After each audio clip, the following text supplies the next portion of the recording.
안녕하세요. 오늘은 11월에 남은 공모주 일정과 10월, 11월 공모주 성적 중간 점검 및 수요 예측 결과가 애매하거나 좋지 않은 공모주들의 생각, 그리고 현재 공모주 시장에 대한 개인적 생각에 대해 말씀 좀 드리려고 합니다. 10월 공모주들이 전부 상승했다 보니 11월 공모주에 무지성 청약을 한 사람들이 굉장히 많았을 텐데요. 그에 대해서도 개인적인 생각을 얘기해 보려 합니다. 11월 4주차 남은 일반 공모주 일정은 바이오 인프라와 SAMG 엔터입니다. 바이오 인프라는 어제 수요 예측이 끝나서 월요일쯤 결과가 나올 텐데요. 앞서 상장한 DTNC 아로아 사업 내용이 비슷하고 주관사도 비인기 증권사라 매우 인기도 없고 수요 예측 결과도 좋지 않을 것으로 예상됩니다. SAMG 엔터는 이번 공모로 기술 특례 상장하는데요. 이것도 별로 기대되지는 않습니다. 원래 연말이 다가올수록 공모주 시장이 인기가 시들해집니다.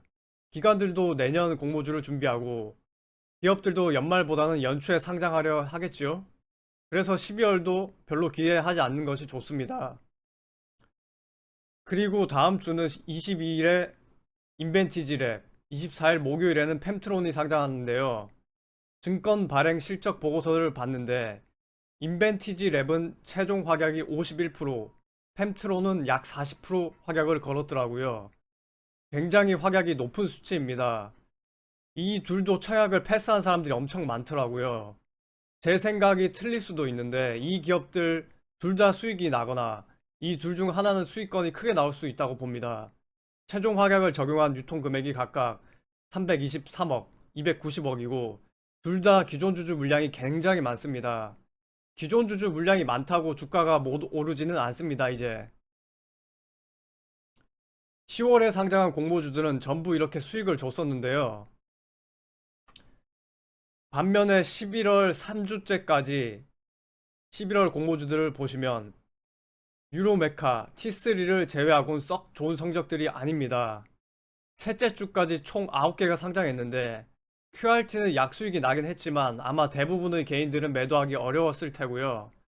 JI테크, DTNCRO, 윤성 FNC, 유비온, TFE 등 5개는 공모가를 하회했습니다. 물론 윤성 FNC는 3일째부터 공모가를 상회해서 어제는 공모가 대비 약 10% 정도 수익권이 나오기도 했습니다. 윤성의 경우도 난이도가 굉장히 어려운 핸들링이었습니다. 저렇게 오르는 경우가 많지 않거든요. 핸들링 하는 패턴 자체가 청약한 개미들이 털릴 수밖에 없습니다, 이건. 판매 청구권이 있는 비인기 공모주의 경우 청약하지 말고 공모가 대비 약 30% 정도 빠지면 접근하는 것이 훨씬 유리하다고 봅니다. 다음으로 엔젯은 어제 상장해서 수익권이 나왔는데요. 장초에 공모가 부분에서 계속 의도적으로 세력들이 누르더라고요. 개미들 다 털고 올린 패턴입니다. 엔젯은 상승할 가능성이 높다고 저는 생각했는데 그 이유는 제 영상에 힌트가 있습니다. 유비오는 제가 경고한 대로 코넥스상 차트가 대시세가 나온 고점 차트라고 했죠. 근데 대부분의 유튜버들은 엔젯보다 유비온의 상승을 보더라고요. 저처럼 유비온을 분석한 유튜버들은 없었습니다. 그래서 저는 요즘 수요 예측 결과가 안 좋거나 애매한 기업의 경우 다른 공모주 유튜버들 반대로 분석하고 다른 유튜버들과 반대로 청약합니다. PER이 나 재무 분석 같은 공모주 기업 분석은 누구나 솔직히 할 수 있거든요.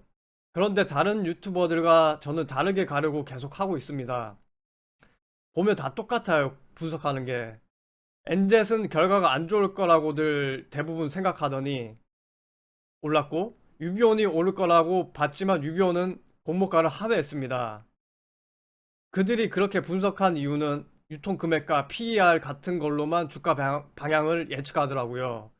근데 PER로 주가 방향을 맞추는 건 굉장히 어리석다고 생각합니다. 차트와 기존 주주, 세력 여부가 훨씬 더 중요합니다. 공모주 시장도. 저처럼 이런 걸 얘기하는 유튜버들도 못 봤습니다, 전. 수요 예측 결과가 안 좋은 공모주도 저는 따로 빼놓고 개인적으로 분석하고 트레이딩을 하고 있습니다. 이 부분은 차후 제가 데이터를 쌓아서 뭔가를 진행할 예정입니다. 다음으로 수요 예측 결과가 좋지 않거나 애매한 공모주들에 대한 분석, 현재 공모주 시장에 대한 개인적인 생각인데요. 코넥스 이전 상장의 경우 PER 이런 걸 보지 말고 코넥스 차트를 봐야 됩니다. 그 예가 유비온인데요. 고점 차트를 경고했었습니다. 두 번째로 공모가 산정 시 PER이 해당 기업의 주가 상승, 하락 등 절대적인 지표가 될 수는 없습니다. 참조만 하되 절대 신뢰는 하지 말아 주시는 게 좋습니다.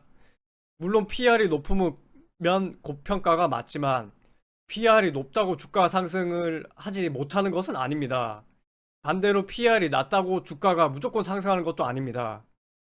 공모주는 수급과 기존 주주들의 핸들링에 의해 방향이 결정된다고 봅니다.